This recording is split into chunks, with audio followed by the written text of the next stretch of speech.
cut to the brake shoe. Show them how bent that is. Right there. They're stuck on there. I mean, oofta may. Very. I guess we can say oofta may when we're doing this kind of stuff, because this is actually, we're not going to drive this 400 miles, put it in the field. We're going to actually fix this for a customer so they have a dependable car. But we're still doing a revival of sorts. So look at that wheel, see how bad that sucker is. I mean, it is oxidized. These things have been on here 40 years. Get a close-up of how nice those lug nuts are, because those are just wicked. Oh, yeah, they're good. They're good-looking units. And there's no getting those off. So we make this fine piece of fabrication right here, where we weld the washer to the base of the wheel, and then that's the back side of your nut that's still in remarkably good shape. So it actually does come out. So I have to jam these babies on here, weld the washer on first, and then weld the nut to it, and then spin her out of there with the air wrench. So, all in a day's work. And then, beat the crap out of this Drum. and flex and pry and everything else until we get that off. So, it's not as exciting as a startup video for sure, but this is where we're at. So, we got to deal with this crap, and one at a time. I feel like we have to admire the style of ground clamp that this man is using. What do you want me to ground to? Rust?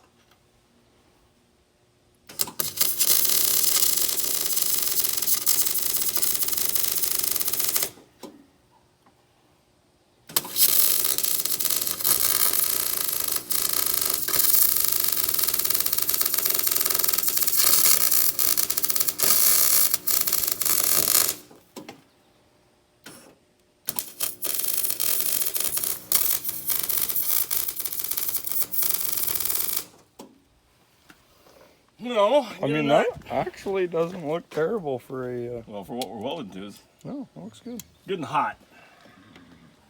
No cold welds where differentials fly out. Whoa.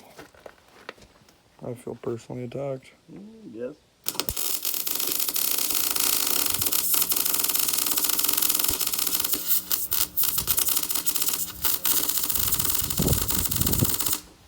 Couldn't have had anything to do with the horsepower.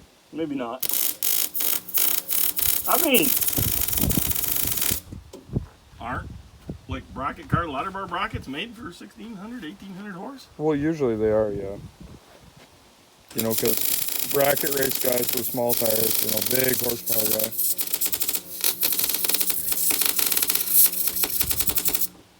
It's not like you ever see a bracket race big tire car with 500 horsepower that We runs... maybe over ramped the design a bit.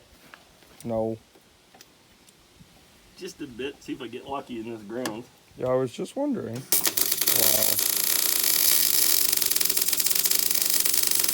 You know what that says? Can't be that wheel's that dirty. You know what it says? It says, good thing these wheels aren't magnesium. Well, also yes.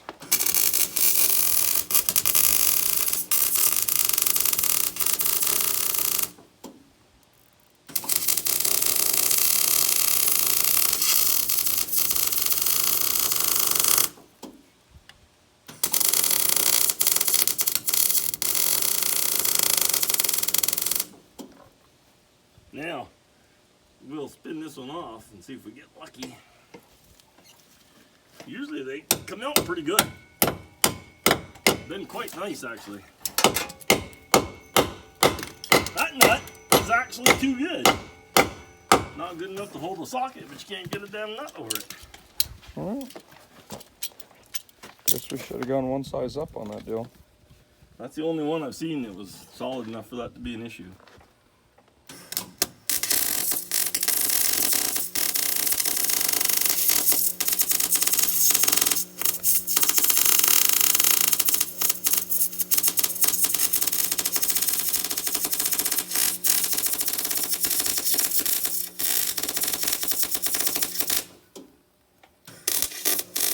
Good thing wire filled good. Hate to be doing it with a thick welder. I don't know if you're probably those little fancy sockets you bought. I wouldn't get this one. You might get that one. Usually though, if you do get a wrench on them, they just fall apart. Actually, yeah, we can do a product review. Suppose we could.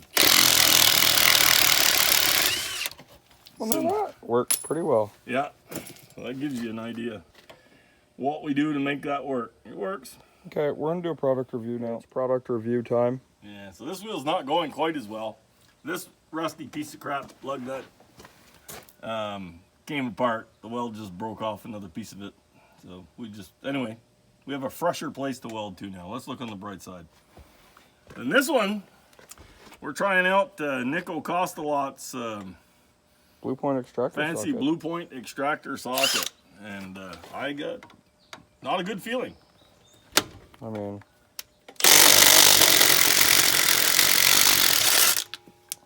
well, now that is not the fault of the It's socket. not the fault of the socket. No. I think we can establish that the socket definitely did its job. I think we can establish that these nuts Are definitely on there. are really rusty.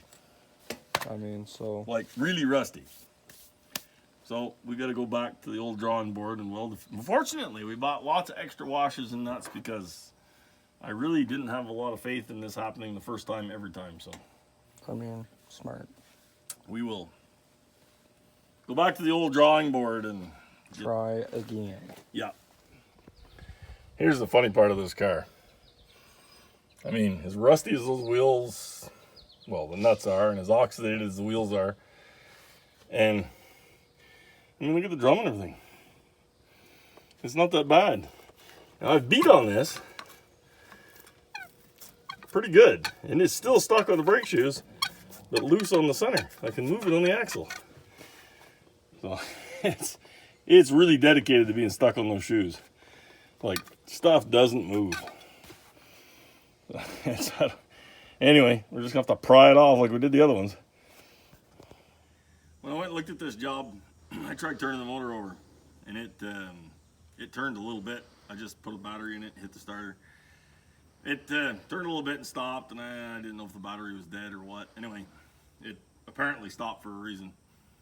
So it's got some rust in the cylinders, and we're trying to deal with it. I can turn it with a pry bar about that much each way, so it does wiggle, but it's not gonna turn. It's supposed to rain for a few days. This thing's stuck outside with no wheels on it, so I'll work on the Vega. And before I quit on this thing for a couple days, I want to fill it full of oil. So what I'm doing is I poured it full of WD-40 yesterday, and now I've got ATF and diesel fuel mixed up. And I'm going to take that, and I put a little bit of air on the cylinder. Well, this one has an open valve, so it doesn't really do much, but it does blow that oil kind of around everything. And I put the air hose in the cylinder anyway, just to let me pour oil in it, because this thing is a nasty son of a gun to try and do plugs. So I'll pour this thing full of ATF and diesel fuel now and let it sit a few days. But it really is, it's funny because you can turn it, and it turns pretty free where it turns, but I mean, when it stops hardcore, and it stops both ways. So it's obviously got rust in more than one cylinder, and seems like the way it's parked, I've only got a couple holes that have compression, so most of the valves are open. So obviously lots of places for moisture to get in. So that's what we're up against. Let's hope we can hear this thing pop off. I may have to pull it out and rebuild it anyway. I mean, like I say, this thing has to be a good car. It has to be dependable. But it doesn't really have a lot of miles on it. But now that I'm seeing the cylinders are rusty, who the hell knows? Anyway, I'd still like to pop it off. If I can get it to turn in the car, I will. We'll run it and see how good or bad it is. If not, well, she's coming out, but I'll give it a few days with oil in it and see if it'll work. Hope it does. I'd like to hear it run, just as much as anything. But anyway, part of the fun and part of a real revival, not a, pre-checked revival.